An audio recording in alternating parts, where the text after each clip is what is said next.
At his audience with King Aeetes, Jason is very straightforward. He comes out and he just says it. Your Majesty, I want the fleece. And Aeetes says, the golden fleece? And Jason says, yeah, that's the one.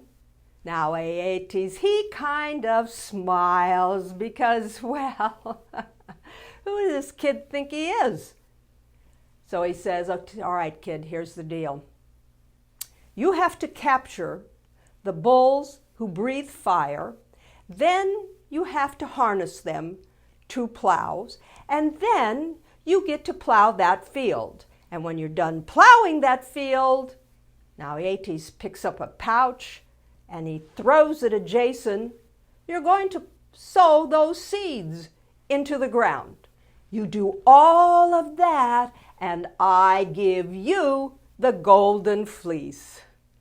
But here's the deal.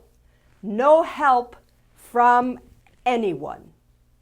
Yes, Your Majesty. Right. Now Medea is sitting in the hall listening to all this conversation take place. She would like to help Jason because she's in love with him. He cannot do these tasks by himself, and she knows it just like her dad knows it. So she comes knocking at his door that night and says, Jason, I'd like to help you get that golden fleece. Cool. How are you going to do this? Well, first of all, this has to be very secret between us because you know what my dad said about no help. Yeah. So how can you help me? Well, she says, I'm a chemist.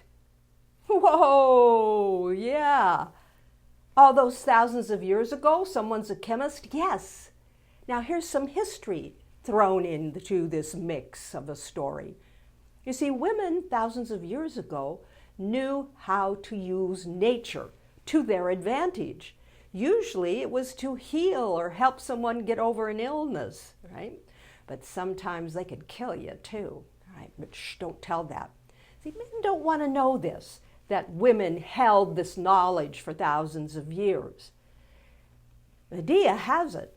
All these myth makers say, oh, she was a sorceress. No, she was a knowledgeable human being. There was no deviltry in her, except she did have a problem with psychopathy. She was a psychopath. Now, you'll get that as we go along in this story. So anyway, Medea says, I'll help you, and I'm going to put this ointment over your body and over your sword and over your shield, and it will stop you from being burnt, and your shield and sword won't be melted by these bulls. She says, okay, yeah, I get that. But the deal is, you must marry me when you have the golden fleece. Okay, I'll do it. Now, wouldn't you be kind of hesitant if you were Jason, wondering, can this woman really do what she says she's going to do? Well, you'll just have to wait for part 7 and see what happens. See you later.